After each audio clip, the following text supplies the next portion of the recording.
Chaque jour, du lundi au samedi, suivez le journal des Scoop FM à 18h30, 21h30, 8h juste, 12h30 et 16h juste sur la 98.5 MHz qui pousse 24 radios et sur la radio communautaire Moïseni à 9h05, 13h03 et 21h juste sur la fréquence 101.0 MHz. Nos chaînes partenaires Scoop FM, la neutralité réelle. C'est parti pour cette nouvelle session d'information sur votre radio. Mesdames, Messieurs, bonsoir et bienvenue.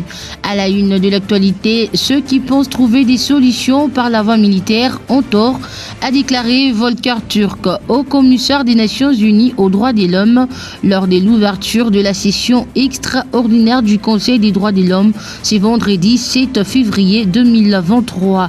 Et puis, dans un arrêté signé par la ministre de l'Éducation nationale et Nouvelle Citoyenneté, annonçant l'enseignement à distance en République démocratique du Congo.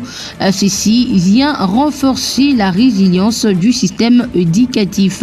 Cette réforme s'inscrit dans la vision du président de la République, Félix Antoine Tshisekedi Tshilombo. C'est tout pour les titres. Mesdames, Messieurs, restez avec nous. Prenant la parole à la session extraordinaire, le ministre de la Communication et Médias, Patrick Muyaya de la RDC, a appelé les conseils à tenir les Rwandais responsables de ces crimes de guerre et des crimes contre l'humanité, notamment le dépeuplement forcé de populations et leur remplacement par d'autres, ainsi que la nomination de nouvelles autorités administratives dans le but d'occuper définitivement ces territoires. Écoutons la position du gouvernement via son porte-parole, Patrick Muyaya. Monsieur le Président, Excellences, Mesdames et Messieurs les membres du Conseil des droits de l'homme, la République démocratique du Congo exprime sa profonde gratitude au Conseil pour la tenue de cette session spéciale soutenue par plus de 30 États membres et 22 États observateurs. Cette réunion répond à l'urgence de la situation actuelle et aux violations massives des droits de l'homme et atteintes qui frappent les populations du Nord et du Sud Kivu, résultant de l'agression des forces de défense rwandaises et de leurs supplétifs du M23 et de l'AFC. Les bombardements indiscriminés contre des camps des déplacés et des zones d'habitation civile ont exacerbé une crise humanitaire catastrophique. Ces attaques ont délibérément ciblé des populations vulnérables en violation flagrante de principes d'humanité, des distinctions, des précautions, des proportionnalités, d'interdictions de mots superflus et des souffrances inutiles. Les forces de défense rwandaises et leurs supplétifs ont transformé des zones des refuges comme des hôpitaux en cibles militaires, mettant en danger la vie des milliers d'innocents, parmi lesquels de nombreuses femmes et enfants. Dans la région de Goma, privée d'eau et d'électricité, ces principes du droit international humanitaire ont été systématiquement violés. Les bombardements indiscriminés ont frappé des zones résidentielles, provoquant des déplacements massifs des populations et attaquant de cas de personnes déplacées internes. Cette situation est d'autant plus alarmante qu'elle se déroule dans un contexte où des populations déjà vulnérables se trouvent prises au piège entre les forces rwandaises et leurs supplétifs du M23, notamment soutenus par des acteurs extérieurs. Selon les chiffres de l'ONU, lors de l'agression qui a conduit à l'occupation de Goma, au moins 3000 personnes ont perdu la vie et plus de 3000 autres sont aujourd'hui blessées. Les attaques ciblant les civils, les déplacements forcés et les attaques contre les camps de personnes déplacées internes témoignent d'une brutalité inacceptable, étayée par des atrocités indescriptibles, notamment des meurtres, des viols de moins de 200 femmes, des massacres et les recrutements. Comme annoncé en titre à l'ouverture ce vendredi 7 février 2025 de la session extraordinaire du Conseil des droits de l'homme des Nations Unies pour examiner la situation des droits de l'homme qui prévaut dans l'Est de la RDC. Dans son intervention, le haut commissaire des Nations Unies aux droits de l'homme, Volker Turk, a fait savoir que ceux qui pensent trouver des solutions par la voie militaire ont tort. On l'écoute dans cet extrait. Nous sommes donc impliqués toutes et tous. Ceux qui pensent trouver la solution par la voie militaire ont tort.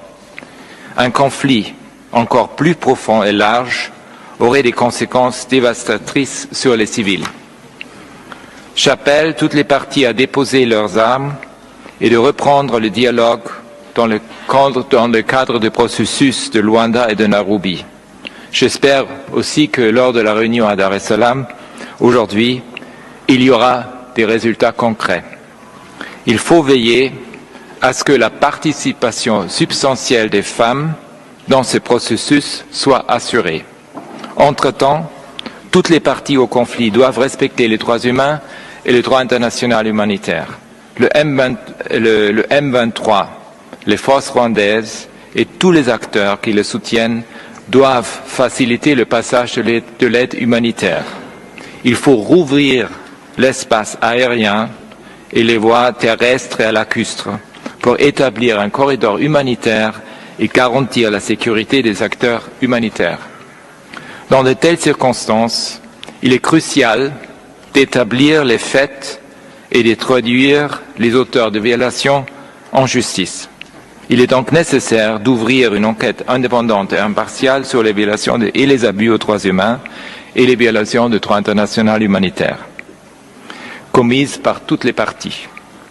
J'offre le soutien de mon bureau à cet égard et je salue l'appel de la Cour pénale internationale de cette semaine aux parties concernées de soumettre des informations sur la situation en RDC. Parlons toujours de la sécurité dont la partie orientale de la République démocratique du Congo a dans une déclaration sur l'état du processus de Nairobi publiée le jeudi 6 février. Le facilitateur Uhuru Kenyatta a fait le point sur ce mécanisme diplomatique mis en place par la communauté d'Afrique de l'Est, CAE, pour la paix dans la partie orientale de la République démocratique du Congo. Jean Bondo nous signe ses commentaires. Dans un contexte sécuritaire délétère dans les provinces du Nord Kivu et Sud Kivu, marqué par l'occupation des localités et certains territoires, notamment la ville de Goma, par les rebelles de la coalition AFC M23, soutenus par les Rwandais, l'ex-président de la République du Kenya pense que seules les négociations entre Kinshasa et Kigali peuvent mettre fin à cette crise. Les partis doivent aussi s'appuyer sur les processus de paix de Nairobi et de Luanda tout en tablant aussi sur les dialogues entre les Congolais. Uhuru continue de croire que le processus de paix de Nairobi, bien que temporairement mis de côté, demeure un cadre essentiel pour le dialogue et la résolution des conflits dans l'est de la RDC. Les facilitateurs restent déterminés à trouver des voies de paix en collaboration avec les gouvernements de la RDC, les partenaires régionaux, les acteurs internationaux, rapportent même les documents. Kenyatta a noté que des progrès notables du processus diplomatique qu'il conduisait qui mettait ensemble le gouvernement et les groupes armés dont les M23 jusqu'en juin 2023. Après qu'il ait entrepris plusieurs rencontres avec les dirigeants de la région, il a rappelé que le processus de Nairobi s'articule autour de deux éléments clés: le dialogue politique et l'intervention militaire avec la force régionale de la communauté est-africaine qui ont quitté le pays en décembre 2023 à la demande de Kinshasa. Pour tenter de résoudre la crise qui devient de plus en plus dangereuse pour la région de la communauté d'Afrique de l'Est et la communauté de développement d'Afrique australe, ont prévu un sommet extraordinaire à la fin de cette semaine. Le président Félix Tshisekedi de la RDC et Paul Kagame du Rwanda peuvent être présents lors de cette rencontre de haut niveau et de tous les enjeux. Pendant que la coalition AFC M23 avec les soutiens affichés du régime de Kigali tente de plus en plus de gagner du terrain, ce sommet extraordinaire qui mettra ensemble les sous-régions est-africaines et d'Afrique australe porte en lui un espoir considérable dans la gestion diplomatique de cette crise sécuritaire en République démocratique du Congo. L'Alliance de forces démocratiques du Congo et alliée AFDCA a fait une mise au point sur les rumeurs qui circulent sur les réseaux sociaux selon lesquelles un cousin du deuxième vice-président du Sénat, Modeste Bahati-Lukwebo, a été nommé gouverneur du Nord Kivu par Corneille Nangaa à travers un communiqué dont la copie a atterri à notre rédaction. C'est jeudi 6 février 2025. La FDCA précise que la personne nommée par le mouvement rebelle AFC n'est ni cousin ni un proche parent du sénateur Modeste Bahati Lukwebo. La FDCA précise par ailleurs que la personne indiquée dans la photo qui accompagne cette fake news sur le réseau n'est pas celle nommée par l'AFC. La personne qu'on voit sur la photo derrière Modeste Bahati Lukwebo est plutôt son garde rapproché qui se nomme Trésor Lombe Mukoko. Il est bel et bien à Kinshasa. La FDCA souligne que cette désinformation qui est l'œuvre des ennemis du pays a pour but de manifester, de diviser les Congolais, question de le fragiliser durant cette période de crise sécuritaire. Parlons éducation. Dans ce journal, la ministre de l'Éducation nationale et Nouvelle Citoyenneté, Raissa Malou, a signé un arrêté ministériel encadrant l'enseignement à distance en République démocratique du Congo. Cette décision, annoncée dans un communiqué officiel mercredi 5 février dernier, a pour objectif de moderniser le système éducatif et à les rendre plus inclusifs. Le point avec Joyce Kalinga. Le ministère présente cet arrêté comme un tournant majeur pour l'éducation en RDC. Cet arrêté inscrit la RDC dans la dynamique mondiale de l'éducation numérique conformément aux recommandations de l'UNESCO. Il favorise l'accès, la qualité et l'équité de l'enseignement, indique le communiqué. Cette réforme s'inscrit dans la vision du président de la République, Félix Tshisekedi, qui ambitionne une éducation moderne et accessible à tous. À l'instar d'autres pays, la RDC adopte ainsi une stratégie numérique en vue d'assurer la continuité pédagogique et renforcer la résilience du système éducatif. La signature de cet arrêté intervient à un moment où la RDC fait face à des défis sécuritaires, notamment dans sa partie orientale, sur fond de l'agression rwandaise et ses supplétifs du M23 qui met en péril l'accès à l'éducation des milliers d'enfants congolais.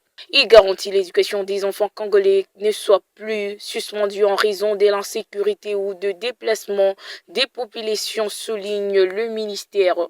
Pour assurer que cet accès à l'apprentissage, le gouvernement mise à un modèle multimodal qui combine à la fois les plateformes numériques, radio, télévision et support embarqués. Cette approche permettra de toucher tous les élèves, y compris ceux qui vivent dans les zones à faible connectivité.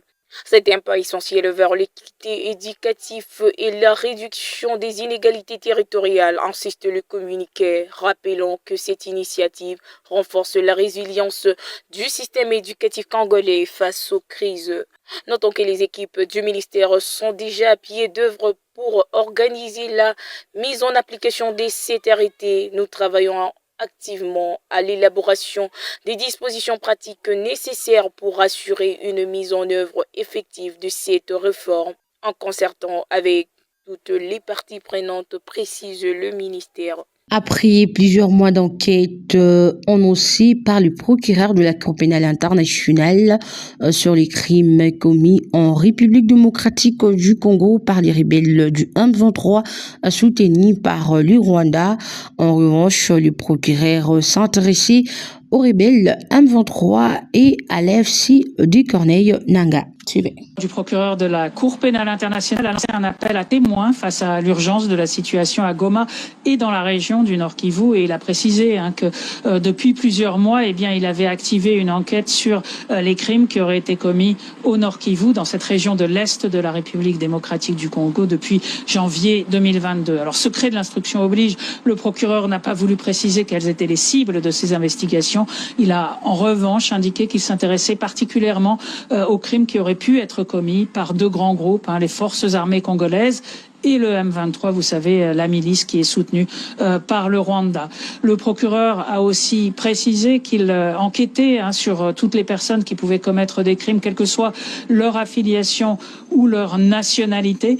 On sait que le Rwanda n'a pas ratifié le statut de la Cour pénale internationale, mais ça n'empêche pas le bureau du procureur d'être compétent pour pouvoir poursuivre ces enquêtes, notamment parce que le Congo et membre de cette Cour pénale internationale. Et pour terminer, le directeur général de l'établissement public transport au Congo, Transco, en sigle Cyprien Mbere Moba, a été suspendu de ses fonctions par le vice-premier ministre, ministre des Transports et des communications, Jean-Pierre Mbemba. L'information a été révélée par la lettre de notification de la suspension adressée à l'intéressé par les secrétaires généraux au transport, dont une copie est parvenue à notre rédaction le jeudi 6 février 2025. Selon cette correspondance, Jean-Pierre Mbemba a suspendu le DG Mbere par arrêté ministériel signé le mercredi 5 février. Le secrétaire général informe par la même occasion l'intéressé que l'intérim au poste des directeurs généraux de Transco sera désormais assuré par Bilambo Likwey Sylvestre, qui sera secondé par Kabedi Audra Solange au poste de directrice générale AI. Les raisons de cette suspension ne sont pas connues à ce stade. On sait que des tensions existaient entre le DG Cyprien Mbere Moba et les présidents du conseil d'administration. Ces derniers avaient même à un moment donné suspendu le DG Mbere, l'accusant de plusieurs griefs relatifs à la gestion.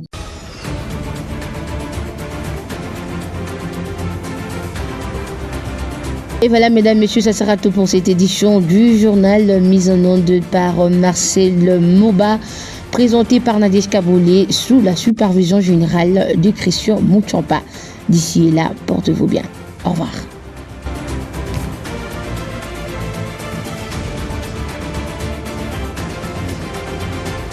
Chaque jour, du lundi au samedi, suivez le journal des Scoop FM à 18h30, 21h30, 8h juste, 12h30 et 16h juste sur la 98.5 MHz qui pousse 24 radios et sur la radio communautaire Moïseni à 9h05, 13h03 et 21h juste sur la fréquence 101.0 MHz.